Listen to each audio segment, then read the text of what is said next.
É com muito prazer que hoje a gente conversa com o autor Felipe Franco Munhoz, que gentilmente nos recebeu na sua casa. A gente está aqui atrás da estante de livros dele. Podem pasmar todos. Eu acabei de ver um livro do Philip Roth, assinado e autografado por nosso querido autor. E isso tem tudo a ver com o nosso bate-papo de hoje, que é o livro Mentiras, lançado pela editora Nós, que conta a história do personagem chamado Felipe, que tem encontros vespertinos com o próprio Philip Roth num café. Eles se encontram todos os dias, diariamente nesse café, e conversam sobre escrita e conversam sobre amores e outros assuntos pertinentes. Felipe, muito obrigada por nos receber. Obrigado a você.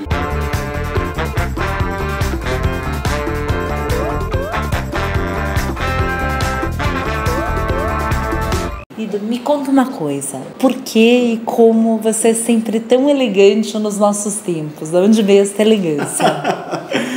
Tem muita gente pensa que eu não trabalho, né? Porque eu trabalho em casa, eu só escrevo, né? Então eu tô o tempo inteiro em casa.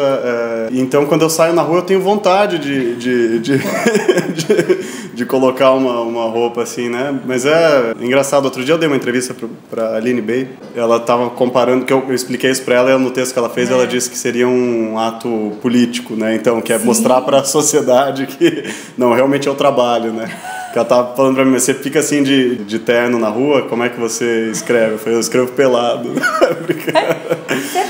mas eu, né, que eu tô o tempo inteiro em casa, à vontade, né, então... Como é que começou? Como é que veio essa conexão com o Philip Roth? Como é que você chegou? Olha, foi uma coisa totalmente por acaso, assim.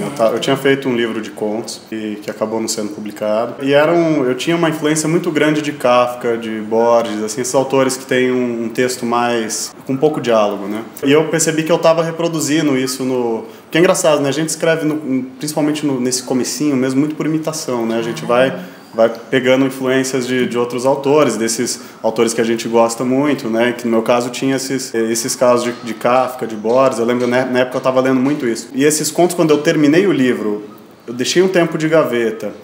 Eu revisei o livro, eu percebi isso aqui não tem nenhum diálogo, não tinha nenhum diálogo no livro. Então, um bom exercício a partir de agora é começar a treinar diálogos, porque se eu tiver vontade de fazer uma coisa de fôlego maior, eu ainda não sabia exatamente o que viria pela frente, né?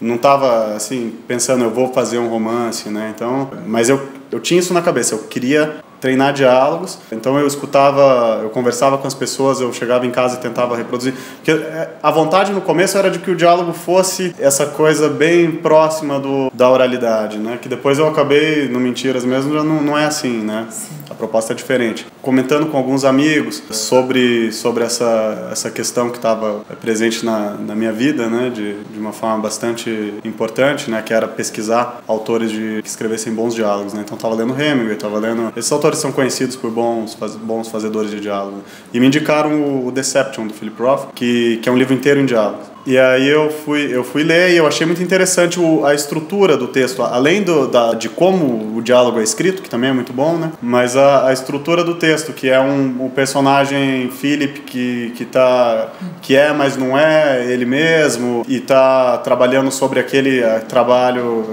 livro que o leitor vai acompanhando, né? E aí eu tinha acabado de ler esse livro. Saí para tomar uma cerveja com uma amiga.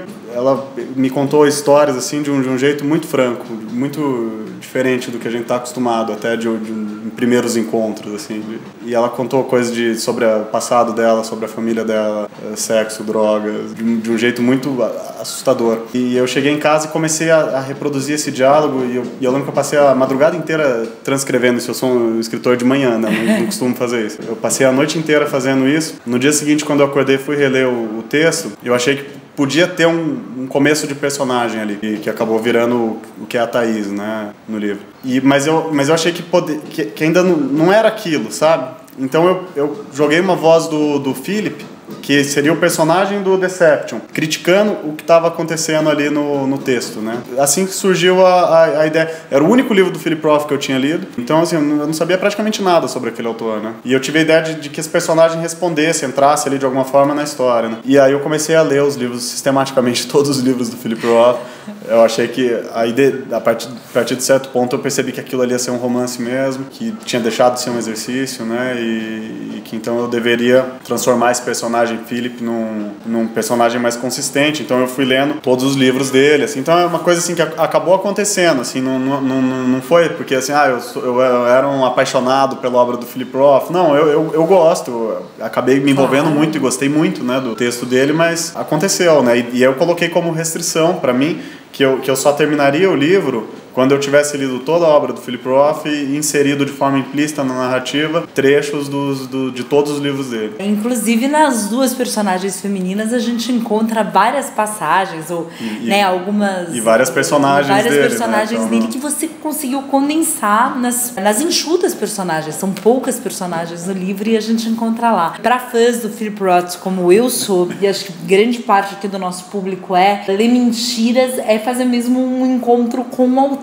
E é uma coisa curiosa, assim, que enquanto eu estava fazendo a primeira versão do livro, eu queria que esse personagem, Philip, ele representasse a obra do Philip Roth. Então, eu não tinha visto nenhuma vez o autor falando, nenhuma entrevista, nada. Eu estava fugindo disso, porque eu tinha muito medo de que a voz do autor interferisse na voz do personagem que tinha que ser formado pelos personagens e pelo texto do Philip Roth, né? Então, é claro que depois que eu terminei o livro, eu comecei eu tinha algum interesse ainda no assunto, e então eu assisti algumas entrevistas, mas é engraçado, assim, a pessoa do Philip Roth, que acaba, mas quem lê e sabe quem ele é, já imagina, né, que aquele personagem Philip é o... Mas eu não sabia, eu sabia muito pouco, assim, eu não sabia nem como era a voz dele, assim, que eu tava fugindo disso. Como você foi convidado para essa cerimônia de 80 anos dele, né? Existe uma sociedade nos Estados Unidos, como é que é essa história? Então, nessa altura o livro estava pronto já. Foi em 2013, que era o aniversário de 80 anos dele. Enquanto eu fazia pesquisa,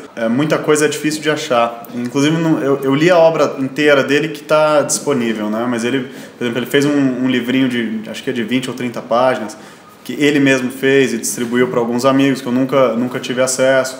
Alguns contos se perderam também, que estão em revistas dos anos 60, 70, e eu estava procurando esses contos que eu não tinha achado ainda, e eu entrei em contato com uma espécie de ONG que tem lá que chama The Philip Roth Society, e eles estudam a obra dele e fazem uma publicação trimestral. Eu entrei em contato com esses estudiosos para ver se eu conseguia ter acesso a esse material, né? Então eles sabiam que eu estava escrevendo esse livro, e quando o livro deu bom, o livro ficou pronto, e aí eles entraram em contato comigo: olha, você ainda está fazendo esse livro, você ainda tem esse projeto, que a gente vai fazer um evento aqui, a gente quer convidar acadêmicos do mundo inteiro que estudam Philip Roth e mais alguns autores. Então, assim, era um evento basicamente acadêmico, mas eu entrei numa mesa com mais 2 autores de ficção americanos. Então, nesse evento foi fantástico, né? Eu tive a oportunidade de conhecer o Philip Roth. Para mim foi incrível, né? Porque eu fiquei 1 ano e pouco trabalhando em todos os livros dele, né? E ele não foi assistir a minha mesa, né? Ele não apareceu em nada. Ele fez uma fala depois, à noite, no mesmo dia. Então ele apareceu direto para a fala dele, que foi muito interessante. Assim, foi a despedida dele, né? Desse tipo de coisa, que ele já nunca ia muito, né? Mas ele leu um trecho do Teatro de Sabá e falou um pouquinho, assim. Ele mais leu do que falou, né? Me apresentaram para ele, a gente conseguiu conversar um pouquinho, expliquei para ele o que era o meu projeto, né? E falam que ele é uma pessoa super difícil, que ele não gosta muito de projetos ligados ao trabalho dele, mas ele se mostrou super receptivo. Eu apresentei um trechinho traduzido, porque eu li nessa mesa, eu li um trecho do livro, e eu entreguei esse trecho que estava traduzido para ele. Teu personagem, Felipe, ele tem 2 romances ao longo do livro. Você acha que ele se apaixonar pela Marina, ele ter ido para esse lado de se apaixonar pela Marina, que tem essa descendência judaica, que tem algumas coisas, faz parte também da paixão e do diálogo dele com o autor?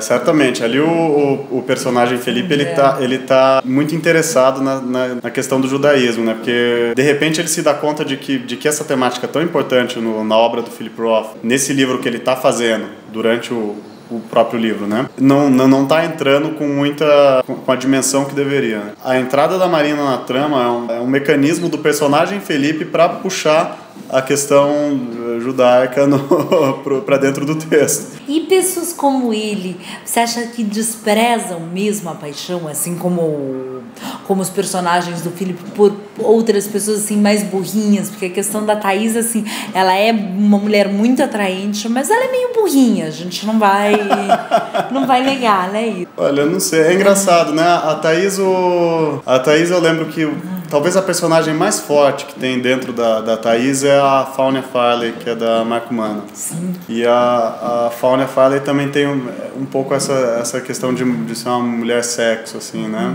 Pode ser, eu puxei muito da Faunia Farley pra Thaís, mas eu nunca tinha pensado por essa perspectiva. Essa visão maldosa, né, da coisa. E qual é a tua ligação com o judaísmo? Você tinha já alguma ligação antes do livro? Não, eu conhecia muito pouco, inclusive, assim, o Philip Roth trata muito disso, né? Então, é claro, para mim era uma coisa muito importante, mas várias pessoas me contaram muitas coisas. Na época eu morava em Curitiba, eu fui visitar a sinagoga, uma amiga me levou. Eu acabei mergulhando mesmo na temática, né? Que fazia parte da pesquisa, né? Bom, o próprio Felipe, no início do livro, ele tenta se comunicar de uma forma, ele vai pegando dicas de escrita e ele muda a maneira de escrever ao longo da história com as dicas que ele pega. Então, ele é um pouco prepotente no começo da história e ele acaba mais tranquilo. E é um método um pouco suicida, né? Porque ele escreve pior no começo do livro, né? É maravilhoso. Isso aí você vê que vai melhorando a escrita do personagem, né? Um negócio que a gente não tá. E o que vem depois, já que você já tá com esse teu quarto romance que vai ser o segundo a ser publicado? Pronto, o que vem depois de Mentiras? Então, eu tô fazendo um livro agora que na verdade não é exatamente um romance, né? Ele é inteiro em versos. Cada poema participa de uma situação, de uma esfera diferente do livro. E eles podem ser oralizados por determinados personagens. De certa forma, meio que se misturaria teatro e poesia, e eles têm todos têm uma métrica diferente, mas tem métrica. Tá dando um trabalho enorme, assim, mas eu tô gostando muito. E esse é o que eu tô fazendo agora, né? Que é o que eu espero publicar deu tudo certo no próximo ano. Falando no nosso cenário, por que você acha, qual a tua visão do brasileiro ler tão pouco a nossa literatura, tanto a brasileira quanto a latino-americana? É tão difícil, né? Eu acho que é uma coisa que precisa de, talvez, mais políticas públicas de leitura, uma coisa tem que ser trabalhada desde o começo, assim. Acho que o problema não é só não ler os autores brasileiros, né? Acho que é a leitura de um modo geral, né? Que as pesquisas, os índices são tristes, né? Assim, se lê muito pouco mesmo, né? E agora eu não sei também se isso é um problema só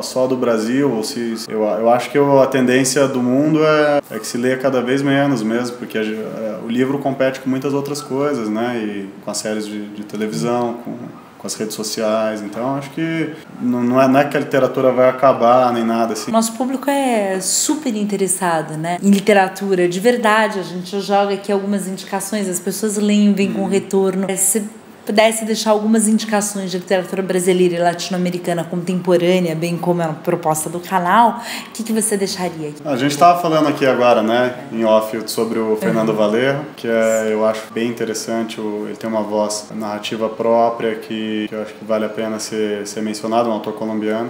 Eu estou vendo aqui um livro do Sérgio Santana, que muito bom, saiu no ano passado, que chama Homem e Mulher. Fantástico. Eu gostei muito desse livro do Carreiro, O Senhor Agora Vai Mudar de Corpo, e tá relacionado à experiência pessoal dele. Eu acho que tem um peso interessante. Mais jovem, o Marcelo Maluf, A Imensidão de Quantos Carneiros, que também está relacionado à experiência pessoal, né, da história da família, né. Do Carreiro tem a ver com o AVC que ele sofreu, né. Do Maluf já vai por resgatando a história da família, né? E também é um ótimo livro. Esse ano eu acompanho um pouco menos a produção, que esse livro que eu estou fazendo implica em muita pesquisa, né? Então ele tem uma coisa a ver com o Fausto também. E aí eu fui ler o Fausto do Goethe, fui ler o Fausto do Valéry, o Fausto do Marlowe. Então eu tô lendo todos os falsos, a maioria eu já li, falta o do Thomas Mann que eu vou ler agora. No canal, no Literatórios, o Rodrigo me fez uma provocação desde o início, desde o nosso primeiro vídeo, que eu teria que fazer uma sinopse em 3 palavras de cada livro, né, resenhado. Eu queria a tua sinopse em 3 palavras de Mentiras. Mentiras? É. Em 3 palavras? Sexo, literatura... Sexo, literatura e religião. Querido, muito obrigada por conversar conosco, por ceder o teu tempo. Hoje eu não vou pedir para autografar, porque o meu livro chegou pelo correio lindo e autografado, então não vai ter esse momento. Esperamos encontrá-lo em breve na sua próxima obra. Boa leitura a todo mundo e até o próximo Literatório. Tchau, tchau.